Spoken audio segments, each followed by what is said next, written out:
জীবন বদলানোর 4টি গুরুত্বপূর্ণ টিপস। 1. সময় নষ্ট করা মানে তোমার ভবিষ্যৎকে পিছিয়ে দেওয়া। তাই প্রতিদিন একটু করে এগিয়ে যাও। অল্প অল্প করেই বড় হয় পরিবর্তন। 2. সবাই তোমাকে বুঝবে না, কিন্তু সেটাই তোমার পরীক্ষা।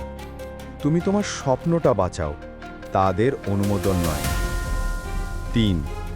ব্যর্থতা মানে শেষ নয়, এটা শেখার শুরু।